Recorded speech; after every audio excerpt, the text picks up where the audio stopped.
اعوذ باللہ من الشیطان الرجیم بسم اللہ الرحمن الرحیم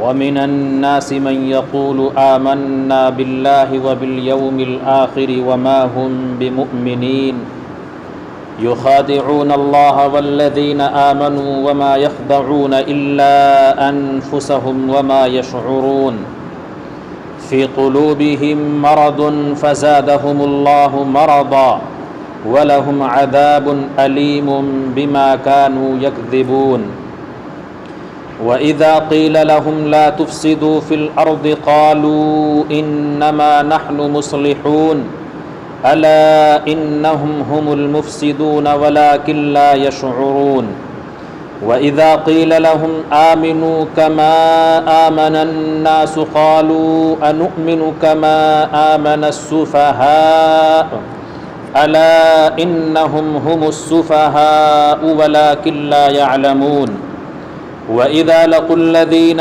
آمنوا قالوا آمنا وإذا خلوا إلى شياطينهم قالوا إنا معكم إنما نحن مستهزئون الله يستهزئ بهم ويمدهم في طغيانهم يعمهون أولئك الذين اشتروا الضلالة بالهدى فما ربحت تجارتهم وما كانوا مهتدين مثلهم كمثل الذي استوقد نارا فلما أضاءت ما حوله ذهب الله بنورهم وتركهم في ظلمات لا يبصرون صم بكم عمي فهم لا يرجعون أو كصيب من السماء فيه ظلمات ورعد وبرق يجعلون أصابعهم في آذانهم من الصواعق حذر الموت والله محيط بالكافرين يكاد البرق يخطف أبصارهم كلما أضاء لهم مشوا فيه وإذا أظلم عليهم قاموا ولو شاء الله لذهب بسمعهم وأبصارهم إن الله على كل شيء قدير صدق الله العظيم۔ بزرگان محترم، میرے دینی اور ایمانی بھائیوں، پچھلے ہفتے کے درس میں دوشنبے کے دن جو سورۃ البقرہ کی ابتدائی آیات یعنی پہلے رکوع کی تفسیر بیان کی گئی تھی، اس میں دو طرح کے لوگوں کا خاص طور سے ذکر کیا گیا تھا۔ ایک صاحب ایمان کا یعنی مؤمنین کا، مسلمانوں کا، دوسرے مشرکین کا، کفار کا، جو اللہ تبارک و تعالیٰ پر ایمان نہیں رکھنے والے تھے اور یوم آخرت کو نہیں ماننے والے تھے۔ اور دوسری چیز، اس سورت کے پہلے رکوع کے اندر یہ بیان کی گئی تھی کہ اللہ تبارک و تعالیٰ نے یہ قرآن حکیم کیوں نازل فرمایا، اس قرآن حکیم سے کون کون لوگ فائدہ اٹھا سکتے ہیں۔ تو قرآن حکیم نے سب سے پہلی بات جو بنیادی ارشاد فرمائی تھی، ھدی للمتقین، ذالک الکتاب لا ریب فیہ ھدی للمتقین۔ یہ کتاب، یہ قرآن حکیم ہدایت نامہ ہے متقیوں کے لیے۔ اور متقیوں کی کیا صفات، اللہ تبارک و تعالیٰ نے کیا نشانیاں اور کیا ان کی خصوصیات بیان فرمائی تھی، وہ آپ نے سماعت فرما لی تھی۔ آج کے اس سبق میں، آج کے اس درس میں سورۃ البقرہ کا دوسرا رکوع میں نے تلاوت کیا۔ انشاءاللہ اس کا ترجمہ آپ کے سامنے پیش کیا جائے گا، پھر اس کے بعد مختصر سی تشریح اور تفسیر آپ حضرات کے سامنے آئے گی۔ سب سے پہلے آپ حضرات کو یہ بات یاد رکھنا ہے، اس رکوع کے اندر اللہ تبارک و تعالیٰ نے پہلے رکوع کے اندر صاحب ایمان اور کفار و مشرکین کے تذکرے کے بعد اس رکوع کے اندر دو طرح کے لوگوں کا اور ذکر فرمایا ہے، اور وہ دو طرح کے لوگ کون ہیں؟ وہ منافقین ہیں۔ ایک تو وہ جنہوں نے اللہ پر ایمان لائے، یوم آخرت کو مانا، اللہ کے رسول کی رسالت کا اقرار کیا، قرآن حکیم کو مانا، وہ بالکل سیدھے سادے الفاظ میں وہ براہ راست مسلمان ہیں، مؤمنین ہیں۔ ایک وہ لوگ جنہوں نے اللہ کی وحدانیت کا اقرار نہیں کیا، آخرت کو نہیں مانا، قرآن کو نہیں مانا، وہ بالکل دو ٹوک الفاظ میں بالکل سادے اور واضح انداز میں مشرکین اور کافر لوگ ہیں۔ لیکن ایک گروہ حضور پاک صلی اللہ علیہ وسلم کے زمانے سے لے کر اب تک ایک گروہ وہ ہے جو اپنی ظاہر کے اعتبار سے اپنے آپ کو یہ ظاہر کرتا ہے، باور کراتا ہے کہ ہم لوگ مسلمان ہیں، لیکن دل کے اندر ان کے چور چھپا ہوا ہے۔ وہ اللہ پر ایمان نہیں رکھتے، قرآن پر ایمان نہیں رکھتے، رسول اللہ حضرت محمد مصطفیٰ صلی اللہ علیہ وسلم کو اپنا رہبر اور مقتدی نہیں مانتے۔ وہ منافقین کا گروہ ہے۔ ان آیت شریفہ کے اندر اللہ تبارک و تعالیٰ نے انہی لوگوں کا ذکر فرمایا ہے۔ وَمِنَ النَّاسِ مَن يَقُولُ آمَنَّا بِاللَّهِ وَبِالْيَوْمِ الْآخِرِ وَمَا هُمْ بِمُؤْمِنِينَ، اور لوگوں میں سے کچھ لوگ ایسے ہیں جو کہتے ہیں ہم ایمان لائے اللہ پر، وَبِالْيَوْمِ الْآخِرِ، اور آخرت کے دن پر، وَمَا هُمْ بِمُؤْمِنِينَ، اور وہ لوگ ایمان لانے والے نہیں ہیں۔ منافقین کا ذکر کیا گیا ہے۔ یخادعون اللہ والذین آمنوا، یہ لوگ دھوکہ دے رہے ہیں اللہ تبارک و تعالیٰ کو اور مسلمانوں کو، ان لوگوں کو جو ایمان لائے۔ وما یخدعون الا انفسہم، اور یہ لوگ اللہ کو اور مؤمنین کو دھوکہ نہیں دے رہے ہیں بلکہ اپنے آپ کو دھوکہ دے رہے ہیں۔ وما یشعرون، اور اس چیز کا ان کو احساس بھی نہیں ہے۔ فی قلوبہم مرض، ان کے دلوں کے اندر روگ ہے، ان کے دلوں کے اندر بیماری ہے۔ فزادہم اللہ مرضا، تو اللہ تبارک و تعالیٰ نے ان کی اس بیماری میں اور اضافہ کر دیا۔ وَلَهُمْ عَذَابٌ عَلِيمٌ، اور ایسے لوگوں کے لیے اللہ تبارک و تعالیٰ کی طرف سے دردناک عذاب متعین ہے۔ بما كانوا يكذبون، اس بنیاد پر کہ یہ لوگ جھوٹ بولنے والے ہیں، یہ لوگ جھوٹ بولتے ہیں۔ وَإِذَا قِيلَ لَهُمْ لَا تُفْسِدُوا فِي الْأَرْضِ، اور جب ان سے کہا جاتا ہے تم زمین کے اندر فساد مت مچاؤ، تم زمین کے اندر بگاڑ مت پیدا کرو، قالوا، تو یہ لوگ کہتے ہیں انما نحن مصلحون، ہم لوگ تو زمین کے اندر اصلاح کرنے والے ہیں، ہم لوگ بگاڑ مچانے والے نہیں ہیں، بلکہ زمین کے اندر ہم لوگ بھلائی کو اور خیر کو عام کرنے والے ہیں۔ الا، سن لیجئے، انہم ہم المفسدون، یہ لوگ ہی زمین کے اندر فساد مچانے والے ہیں۔ ولکن لا یشعرون، اور یہ لوگ، ان لوگوں کو اس بات کا احساس بھی نہیں ہے۔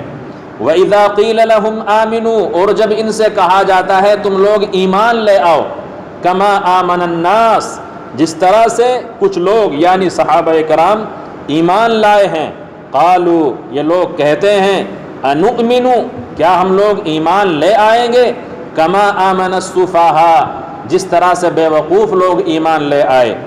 الا، سن لیجئے، انہم ہم السفہاء، یہی لوگ بے وقوف ہیں، یہی لوگ احمق ہیں، ولکن لا یعلمون، لیکن یہ لوگ جانتے نہیں ہیں۔ وَإِذَا لَقُوا الَّذِينَ آمَنُوا، اور جب یہ لوگ ملتے ہیں مسلمانوں سے، قالوا آمنا، تو یہ لوگ کہتے ہیں ہم لوگ ایمان لے آئے، ہم لوگ مسلمان ہیں۔ وَإِذَا خَلَوْا إِلَى شَيَاطِينِهِمْ، اور جب یہ لوگ تنہائی میں ملتے ہیں اپنے شیاطین سے، اپنے سرداروں سے، قالوا إِنَّا مَعَكُمْ، تو یہ لوگ کہتے ہیں ہم تمہارے ساتھ ہیں۔ إِنَّمَا نَحْنُ مُسْتَهْزِئُونَ، ہم تو مسلمانوں سے مذاق کر رہے تھے، ہم تو مسلمانوں سے مذاق کر رہے تھے۔ اللہ یستہزئ بہم، اللہ تبارک و تعالیٰ بھی ان کے ساتھ مذاق کرتا ہے، وَيَمُدُّهُمْ فِي طُغْيَانِهِمْ يَعْمَهُونَ، اور ان کو ڈھیل دیتا ہے ان کی سرکشی میں تاکہ وہ بھٹکتے رہیں۔ أُولَئِكَ الَّذِينَ اشْتَرَوُا الضَّلَالَةَ بِالْهُدَىٰ، یہی وہ لوگ ہیں جنہوں نے گمراہی کو خریدا ہے ہدایت کے بدلے میں۔ فَمَا رَبِحَتْ تِجَارَتُهُمْ، تو ان کی تجارت نفع بخش نہیں ہوئی، ان کی تجارت سود مند نہیں ہوئی۔ وَمَا كَانُوا مُهْتَدِينَ، اور نہ یہ لوگ ہدایت پر آنے والے ہیں۔ مَثَلُهُمْ، ان کی مثال، كَمَثَلِ الَّذِي اسْتَوْقَدَ نَارًا، ان لوگوں کی طرح ہے جنہوں نے آگ جلائی۔ فَلَمَّا أَضَاءَتْ مَا حَوْلَهُ، تو جب آگ نے اپنے ارد گرد کے ماحول کو روشن کر دیا، ذَهَبَ اللَّهُ بِنُورِهِمْ، تو اللہ تبارک و تعالیٰ نے ان کی روشنی کو ختم کر دیا۔ وَتَرَكَهُمْ فِي ظُلُمَاتٍ، اور اللہ تبارک و تعالیٰ نے ان کو چھوڑ دیا تاریکیوں میں، لا یبصرون، تو وہ دیکھتے نہیں ہیں۔ صُمٌّ، وہ بہرے ہیں، بُکْمٌ، گونگے ہیں، عُمْیٌ، اندھے ہیں، فَهُمْ لَا يَرْجِعُونَ، تو وہ لوگ پلٹ کر واپس نہیں آئیں گے۔ او کصیب من السماء، یا ان لوگوں کی مثال اس بارش کی طرح ہے جو آسمان سے برسنے والی ہے، فیہ ظلمات، اس کے اندر اندھیریاں ہیں، ورعد، اور گرج ہے، وبرق، اور بجلی ہے، یجعلون اصابعہم فی آذانہم، انہوں نے اپنی انگلیوں کو اپنے کانوں میں ڈال لیا ہے، من الصواعق، بجلیوں سے ڈر کر، حذر الموت، اور موت سے ڈر کر، واللہ محیط بالکافرین، اور اللہ تبارک و تعالی کافرین کو گھیرنے والا ہے۔ یکاد البرق یخطف ابصارہم، ممکن ہے کہ بجلی ان کی بصارت کو، ان کی بینائی کو اچک لے۔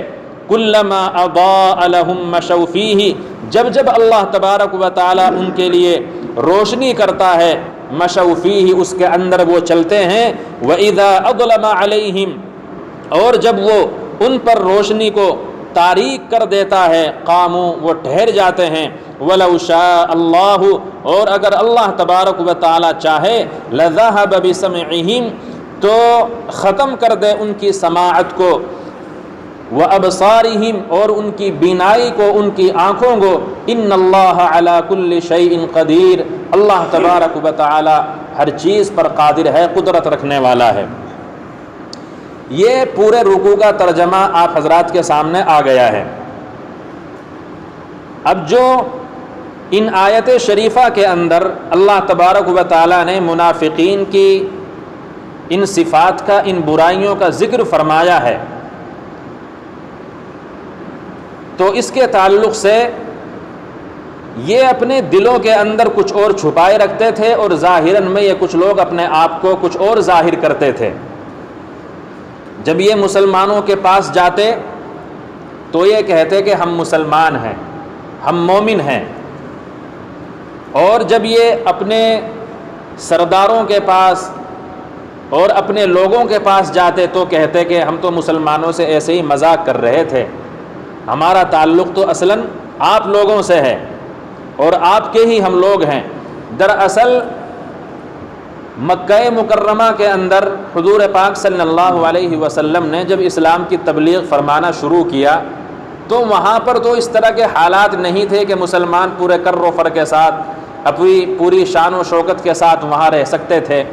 حضور پاک صلی اللہ علیہ وسلم کو جب کھلم کھلا اعلانیہ طور پر دین اسلام کی تبلیغ کا حکم ہوا تو حضور پاک صلی اللہ علیہ وسلم نے ماحول کو دیکھتے ہوئے، صحابہ کرام بھی ایمان لاتے تھے لیکن چپکے سے اپنے جو ایمان کے اور اس کے تقاضے تھے، اعمال تھے، ان کو کرتے تھے، اپنے ایمان کو چھپاتے تھے۔ لیکن جو دین اسلام کا دائرہ وسیع ہوتا گیا، حضور پاک صلی اللہ علیہ وسلم نے مکہ مکرمہ کے اندر محنت کی، پوری ایک جماعت تیار ہو گئی، اور طرح طرح سے وہاں کے لوگوں نے، سربراہ آوردہ لوگوں نے، معزز لوگوں نے حضور پاک صلی اللہ علیہ وسلم کو ستانا شروع کیا، تو حضور پاک صلی اللہ علیہ وسلم کو مدینہ ہجرت کرنی پڑی، اور مدینہ ہجرت کے بعد حضور پاک صلی اللہ علیہ وسلم نے وہاں مکمل ایک اسلامی ریاست قائم کرنا چاہا۔ ماشاءاللہ دن بدن دین اسلام کا غلغلہ بلند ہوتا رہا، دین اسلام پھلتا اور پھولتا رہا۔ حضور پاک صلی اللہ علیہ وسلم کی صحبت میں لوگ آتے گئے، اسلام قبول کرتے گئے۔ تو وہاں پر جب جو پہلے سے مدینہ پاک کے اندر یہودی اور دوسرے لوگ آباد تھے، وہ دیکھ رہے تھے کہ دن بدن دین اسلام بڑھ رہا ہے اور حضور پاک صلی اللہ علیہ وسلم کی طاقت اور مومنین کی طاقت بڑھ رہی ہے، تو ان کو خطرہ ہونے لگا تھا۔ دراصل وہاں دو قبیلے تھے منافقین کے، ایک بنی اوس کا قبیلہ اور ایک بنو خزرج کا قبیلہ۔ خزرج اور بنی اوس دو قبیلے تھے وہاں پر، اور ان کا بڑا اثر و رسوخ تھا، یہی مدینے کے مالک تھے اور یہودی بھی تھے۔ تو دن بدن وہ دیکھتے تھے کہ دین اسلام بڑھ رہا ہے، حضور پاک صلی اللہ علیہ وسلم کی طاقت بڑھتی جا رہی ہے۔ تو اب ان کو یقین تھا یا تو یہ مدینہ پاک چھوڑنا پڑے گا یا دین اسلام قبول کرنا پڑے گا۔ تو ان لوگوں نے یہ چال چلی کہ ہم ظاہر میں تو اعلان کر دیں گے کہ ہم محمد الرسول اللہ کے ماننے والے ہیں، قرآن کے ماننے والے ہیں، دین اسلام کے ماننے والے ہیں، لیکن دلوں کے اندر ان کے چور تھا، دلوں کے اندر ان کے چور تھا۔ تو انہی لوگوں کا اللہ تبارک و تعالیٰ نے یہاں ذکر فرمایا، اور ان کی اس بیماری کا ذکر اس لیے فرمایا، وہ یہ سمجھ رہے تھے کہ ہم اللہ کو اور مسلمانوں کو دھوکہ دے رہے ہیں، لیکن یہ بات نہیں تھی، بلکہ وہ دھوکہ اپنے آپ کو دے رہے تھے۔ وما یشعرون، اور اس کا ان کو احساس بھی نہیں تھا۔ فی قلوبہم مرض، ان کے دلوں کے اندر بیماری تھی۔ وہ کیا بیماری تھی؟ ان کے دلوں کے اندر کینہ تھا، حسد تھا، بغض تھا، اور دین اسلام سے ان کو خدا واسطے کا بیر تھا۔ دن بدن وہ دیکھ رہے تھے کہ دین اسلام بڑھ رہا ہے، یہ ان کے دلوں کا روگ تھا، حسد تھا۔ اس وجہ سے اللہ تبارک و تعالیٰ کا جو دین دنیا کے اندر کامیاب ہونے کے لیے اور پھلنے پھولنے کے لیے آیا تھا، یہ مرض ان کے دلوں کے اندر تھا۔ اس بنیاد پر وہ ہدایت کی طرف نہیں آ رہے تھے۔ جب انہوں نے دین اسلام کی تمام پوری ترقیات کو، قرآن کی تعلیمات کو، حضور پاک صلی اللہ علیہ وسلم کی صحبت سے فائدہ نہیں اٹھایا، تو اللہ تبارک و تعالیٰ نے ان کی نیتوں کے مطابق فیصلہ فرمایا، ان کے اس مرض کے اندر اور اضافہ کر دیا، ان کے حسد کو بڑھا دیا، ان کے کینے کو بڑھا دیا، ان کے بغض کو بڑھا دیا۔ تو اس آیت سے یہ بات معلوم ہوئی، اگر کوئی ہدایت کا طالب نہیں ہوتا اور وہ دین کی باتوں سے بھاگتا ہے، تو اللہ تبارک و تعالیٰ بھی اس کو مہلت دے دیتے ہیں۔ جب اس کے سامنے ایک چیز کو واضح کر دیا، یہ خیر کا راستہ ہے، یہ شر کا راستہ ہے، یہ اچھائی کا راستہ ہے، یہ برائی کا راستہ ہے، تو اللہ تبارک و تعالیٰ پھر اس سے توفیق کو سلب کر لیتے ہیں، اور اس کو احساس بھی نہیں ہوتا کہ تو آہستہ آہستہ دین سے دور ہوتا جا رہا ہے۔ یہ بہت بڑی خطرے کی بات ہے، اور اللہ تبارک و تعالیٰ کی طرف سے ایسے لوگوں کے لیے دردناک عذاب ہے۔ کفار و مشرکین کے تعلق سے کہا گیا تھا کہ ان کے لیے عذاب عظیم ہے، بڑا عذاب ہے، اور ان لوگوں کے لیے دردناک عذاب ہے۔ ایک تو ایمان نہ لانے کا عذاب، بڑا عذاب۔ دوسرا یہ ہے کہ اللہ تبارک و تعالیٰ کو دھوکہ دینے کی سزا، تو یہ بڑی دردناک ہے۔ اور جب ان سے یہ کہا جاتا ہے کہ تم زمین میں فساد نہ مچاؤ، تو وہ کہتے ہیں کہ نہیں، ہم لوگ تو زمین کے اندر اصلاح کرنے والے ہیں۔ اور ان سے مثال دی جاتی ہے، تم اس طرح سے ایمان لاؤ جس طرح سے صحابہ اکرام ایمان لے آئے، تو وہ صحابہ اکرام کا مذاق بناتے ہیں اور کہتے ہیں کہ نعوذ باللہ، ہم ان بے وقوفوں کی طرح، احمقوں کی طرح سے ایمان لے آئے، یہ لوگ تو بے وقوف ہے۔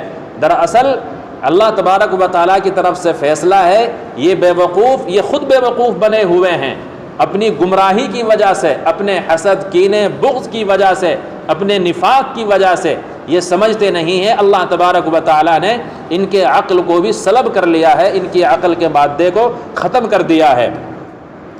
اور جب یہ مسلمانوں سے ملتے ہیں تو کہتے ہیں ہم لوگ ایمان لے آئے ہیں، اور جب یہ اپنے سرداروں کے پاس جاتے ہیں تنہائی میں، چپکے سے کہہ دیتے ہیں ہم تو تمہارے آدمی ہیں، ان کو تو ہم ویسے ہی الو بنا رہے تھے، بے وقوف بنا رہے تھے۔ تو یہاں پر شیاطین، ان کے سرداروں کو کہا گیا۔ ایک چیز یہ یاد رکھنے کی کہ شیطان کے معنی کیا ہیں۔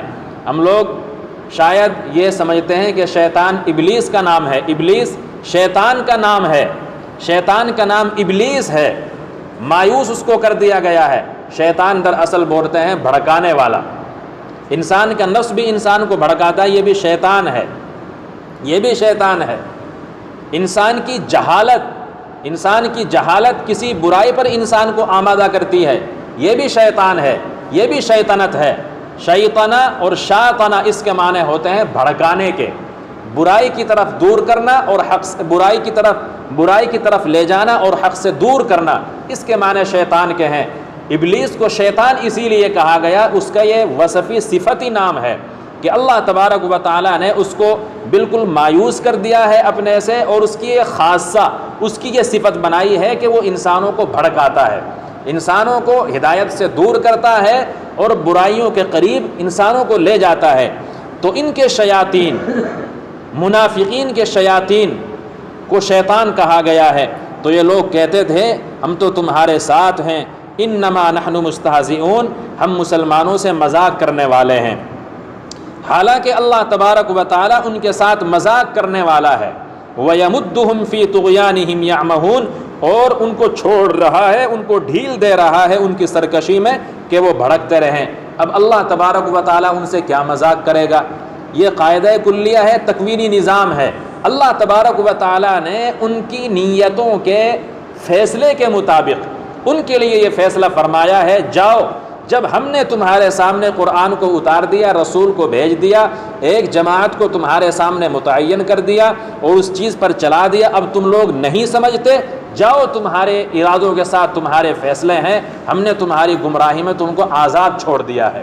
یہ اللہ تبارک و تعالیٰ کا ان کی نیتوں کے مطابق، ان کی منشا کے مطابق ان کا اللہ تبارک و تعالیٰ کا فیصلہ ہے۔ اور ان لوگوں نے ہدایت کے ذریعے سے گمراہی کو خرید لیا ہے، تو ان کی تجارت نے ان کو فائدہ نہیں پہنچایا۔ وما کانوا مہتدین، اور یہ لوگ نہیں ہدایت پر آ سکتے۔ اور ان لوگوں کی مثال منافقین کی اس طریقے سے ہے کہ جب ان کے لیے کچھ لوگ اگر روشنی ان کے لیے کرتے ہیں، فلما اضاءت ما حولہ، تو جب یہ دیکھتے ہیں، ان کے دل کی کیفیت جو ہے منافقین کی کبھی ایک حالت پر نہیں رہتی، جب یہ دیکھتے ہیں کہ مسلمانوں کو فائدہ حاصل ہو رہا ہے، جب دیکھتے ہیں کہ مسلمانوں کا غلبہ بڑھ رہا ہے، مسلمانوں کی جماعت بڑھ رہی ہے، تو ان کے دل کے اندر امنگ پیدا ہوتی ہے کہ کاش کہ ہم بھی مسلمان، حقیقی معنوں میں مسلمان بن جائیں، حقیقی معنوں میں مسلمان بن جائیں۔ لیکن دوسرے لمحے میں ان پر یہ آتا ہے، یار اسلام لانے کے بعد میں نماز پڑھنی پڑے گی، روزہ رکھنا پڑے گا، اللہ کے رسول کے ساتھ جہاد میں جانا پڑے گا، حرام سے بچنا پڑے گا، شراب کو چھوڑنا پڑے گا، زنا کو چھوڑنا پڑے گا، جھوٹ کو چھوڑنا پڑے گا، تو فوراً شیطان بریک لگوا دیتا ہے، فوراً شیطان بریک لگوا دیتا ہے، تو یہ لوگ آتے آتے رک جاتے ہیں۔ سمن، یہ لوگ بہرے ہیں، یعنی کہ ان کو سنتا نہیں ہے، حق کی بات ان کو سنتے نہیں ہیں۔ بکمن، اور گونگے ہیں، ان کے دل کے اندر ایمان کی حقیقت کو اللہ تبارک و تعالیٰ نے بالکل واضح کر دیا، لیکن اس کو زبان سے بول نہیں پاتے۔ عمیون، اور اندھے ہیں، دیکھ رہے ہیں، اللہ کے رسول کو دیکھ رہے ہیں، صحابہ اکرام کو دیکھ رہے ہیں، لیکن پھر بھی کیا نہیں کر پاتے، دیکھ نہیں پاتے۔ فہم لا یرجعون، تو یہ لوگ اپنی بدبختی کی بنیاد پر، اپنی برائیوں اور اپنی گناہوں کی بنیاد پر، اپنے نفاق کی بنیاد پر یہ لوگ اپنے گناہوں سے واپس حق کی طرف نہیں آ سکتے۔ یا ان لوگوں کی مثال اس بارش کی طرح ہے جو آسمان سے نازل ہونے والی ہے، اس بارش کے اندر اندھیری ہے، گرج ہے اور بجلی ہے۔ یجعلون اصابعهم فی آذانهم من الصواعق حذر الموت، انہوں نے اپنی انگلیوں کو اپنے کانوں میں ڈال لیا ہے اس بجلی کے ڈر سے اور موت کے ڈر سے۔ واللہ محیط بالکافرین، اور اللہ تبارک و تعالی کافرین کو گھیرے میں لیے ہوئے ہے۔ یکاد البرق یخطف ابصارهم، ممکن ہے کہ اللہ تبارک و تعالیٰ کی یہ بجلی ان کی آنکھوں کو، ان کی بینائی کو اچک لے، چرا لے۔ کلما اضاء لهم مشوا فیہ، پھر ایک بار پھر یہی اس بات کو کہا جا رہا ہے جب دین اسلام کی نعمتیں، اللہ تبارک و تعالیٰ کے انعامات اور اس کے اکرام اور دین اسلام کی تعلیمات کی خوبیاں ان کے سامنے روشن ہوتی ہے تو وہ اس میں چلتے ہیں۔ وَإِذَا أَظْلَمَ عَلَيْهِمْ قَامُوا، اور جب وہ ان پر تاریک کر دیتی ہے وہ ٹھہر جاتے ہیں، یعنی وہی ڈر کہ دین اسلام کی پابندیاں ان کو اپنے اوپر لاگو کرنی پڑے گی، فوراً وہ ٹھٹک جاتے ہیں اور رک جاتے ہیں، آتے آتے دین اسلام کی طرف رک جاتے ہیں۔ وَلَوْ شَاءَ اللَّهُ لَذَهَبَ بِسَمْعِهِمْ وَأَبْصَارِهِمْ، اور اگر اللہ تبارک و تعالی چاہے ان کی سماعت کو ختم کر دے، ان کی بینائی کو ختم کر دے۔ ان اللہ علی کل شیء قدیر، اللہ تبارک و تعالی ہر چیز پر قادر ہے۔ تو میرے بھائیوں، کہنے کا مقصد یہ ہے کہ اللہ تبارک و تعالی نے منافقین کے اس بیماری کو جو بیان فرمایا ہے، اللہ تبارک و تعالی ہم سب کی نفاق سے، کفر سے، شرک سے، بداعمالیوں سے حفاظت فرمائے، اور جس مقصد کی خاطر اللہ تبارک و تعالی نے یہ قرآن حکیم نازل فرمایا ہے، اس کے اندر جو بیماریاں ذکر فرمائی ہیں منافقین کی، ان سب سے ہم سب کو